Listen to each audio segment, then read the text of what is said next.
Gəncədə vergidən yayınma faktına niyə göz yumulur? Dövlət büdcəsindən gizlədilən milyonlar.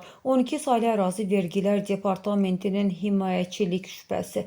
Gəncədə iri ticarət obyektlərinin birində xanumvermaqda vətəndaşların iddiasına görə nağdsız ödəniş qəbul edilmir. Postterminal təqdim olunmur. Müştəriyə isə sadəcə bankomata gedib nağd pul çıxarın gəlin deyilir.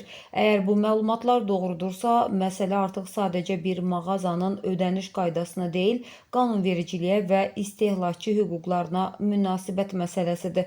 Daha maraqlı sual isə başqadır. Vətəndaşlar 195 çağrı mərkəzinə müraciət etdiklərini bildirirlər.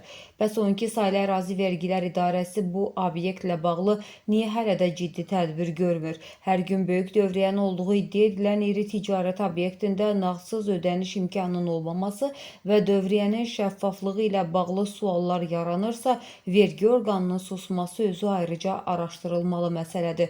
Bir mağaza qanuna nümayişkaranə şəkildə məhəl qoymursa, buna kim və niyə göz yumur? Pulumuzu verib işləyirik ifadəsi də ayrıca sual doğurur. Kimə pul verilir? Hansı puldan söhbət gedir? Heç kim heç kimi ittiham etmir, sadəcə sual veririk. 12 saylı ərazi vergilər idarəsinin bu obyektə münasibətində hər hansı maraq varmı? Əgər yoxdursa, o zaman bunu ən qısa zamanda əməli addımlarla göstərmək lazımdır. Səsləndirilən iddialarla bağlı bütün maraqlı tərəflərin mövqeyini işıqlandırmağa hazırıq.